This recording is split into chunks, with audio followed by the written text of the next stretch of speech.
apa kabar? Saatnya Anda menyimak berita Palembang bersama saya Priscilia Claudia. Sejumlah berita menarik akan kami sajikan untuk Anda. Berikut 3 berita utama hari ini. Kebakaran lahan meluas, titik api bermunculan di Kabupaten Muara Enim, Kabupaten Ogan Ilir, dan Kabupaten Banyuasin. Luas area lahan yang terbakar di Ogan Ilir mencapai lebih dari 12 hektar. Pelajar SMA jadi korban jambret di Palembang. Modus pelaku gunakan atribut ojek online.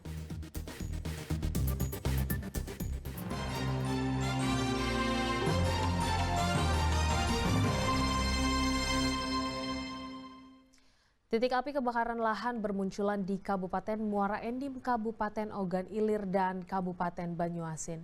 Jarak tempuh ke lokasi kebakaran yang membutuhkan waktu menjadi kendala pemadaman oleh Satgas Karhutla setempat.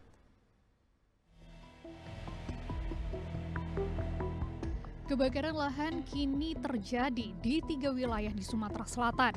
Usai lahan di Kabupaten Pali telah selesai dipadamkan, titik api bermunculan. 1 titik di Kabupaten Muara Enim, 2 titik di Kabupaten Ogan Ilir, dan 1 titik lainnya di Kabupaten Banyuasin. Terpantaunya titik api di lokasi tersebut setelah Satgas Karhutla melakukan patroli berkala dan kini masih berupaya memadamkan api. Balai Pengendalian Perubahan Iklim Wilayah Sumatera mengungkapkan kebakaran lahan ditengarai dipicu pembukaan lahan perkebunan, ditambah cuaca panas yang membuatnya kian meluas.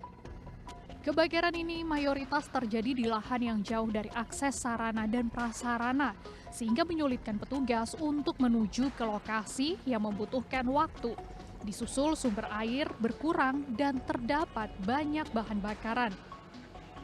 Upaya pencegahan agar kebakaran lahan dapat segera tertangani, Satgas Karhutla kini makin masif melaksanakan patroli, baik darat maupun udara, di titik rawan kebakaran atau lahan dengan potensi tinggi, bersamaan dengan sebaran titik panas yang meningkat sejak awal musim kemarau. Satu kendalanya akses dari titik yang bisa kendaraan bermotor sampai ke titik apinya itu jauh. Kemudian memang kondisinya masih banyak pohon tegakan yang tinggi-tinggi, sehingga untuk mengakses lokasi itu membutuhkan waktu. Sumber air juga lumayan jauh, walaupun ada parit-parit kecil, tetapi ketika itu disedot 1-2 jam pasti sudah habis, sehingga menunggu dulu. Luasan lahan yang terbakar di Sumatera Selatan saat ini masih dilakukan pemetaan. Namun untuk setiap titik lokasi luasannya bervariasi dengan kebanyakan lahan gambut tipis dan mineral. Muhammad Ardiansyah Putra melaporkan dari Palembang.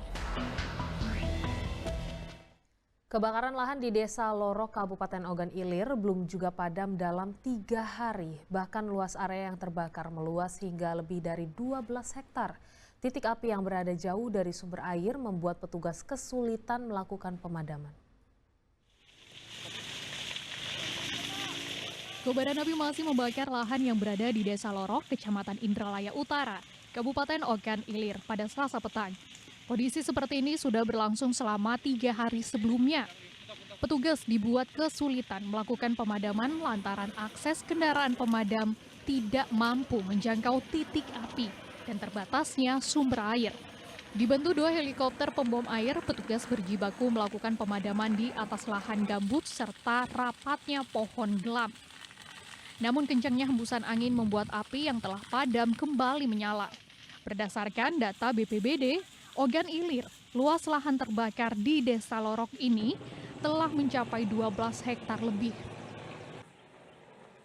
Seperti di Lorok itu, pohon itu rapat. Jadi menyulitkan gerak laju para anggota target darat kita melakukan pemadaman. Terhalang oleh pepohonan, itu banyak hutan gelam di situ ya. Kemudian tanaman-tanaman berduri yang agak menyulitkan bagi satgas kita. Kemudian jarak kanal sumber air itu dengan lokasi kebakarannya agak jauh. Mencegah kembali munculnya titik api, upaya pembebasan di area lahan gambut yang terbakar masih terus dilakukan Satgas Karhutla Ogan Ilir.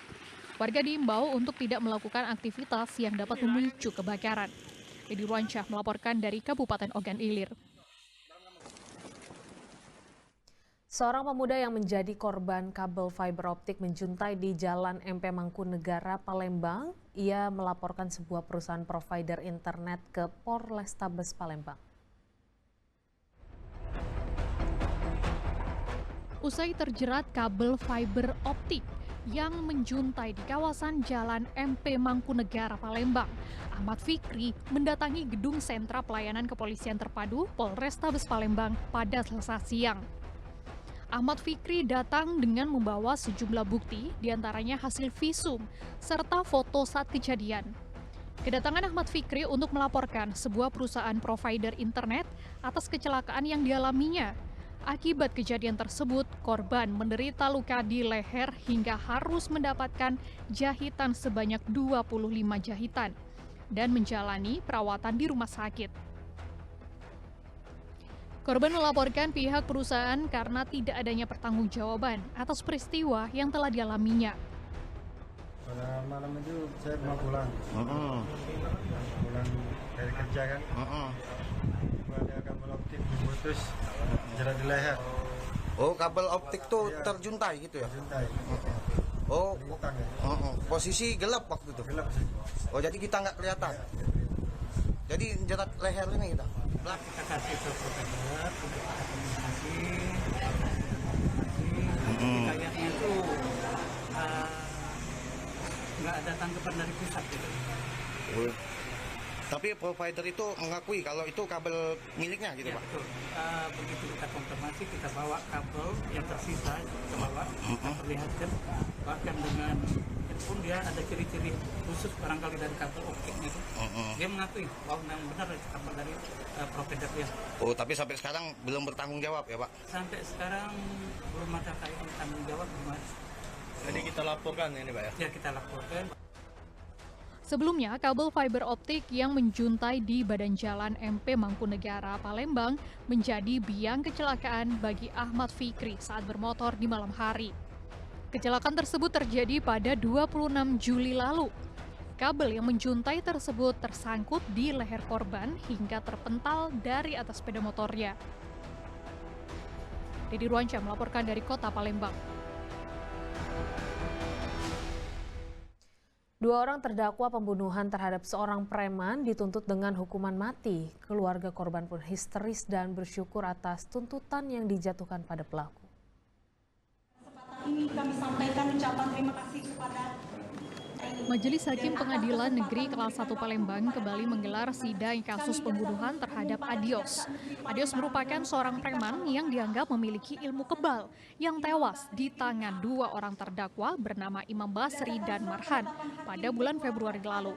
Sidang dengan agenda mendengar tuntutan jaksa penuntut umum dari Kejaksaan Negeri Palembang ini dikawal ketat oleh aparat kepolisian. Dalam tuntutannya, jaksa penuntut umum menuntut keduanya dalam pidana hukuman mati lantaran dianggap telah merencanakan perbuatan pembunuhan tersebut hingga korban meregang nyawa. Selain itu, akibat peristiwa ini terjadi suasana mencekam di tempat tinggal antara korban dan para terdakwa yang merupakan tetangga hingga terjadi keresahan. pidana terhadap terdakwa 1 Imam Basri bin Al-Badarudin dan terdakwa Marhan bin Daud Ismail masing-masing dengan pidana mati. Menanggapi tuntutan jaksa tersebut, kedua terdakwa hanya terdiam.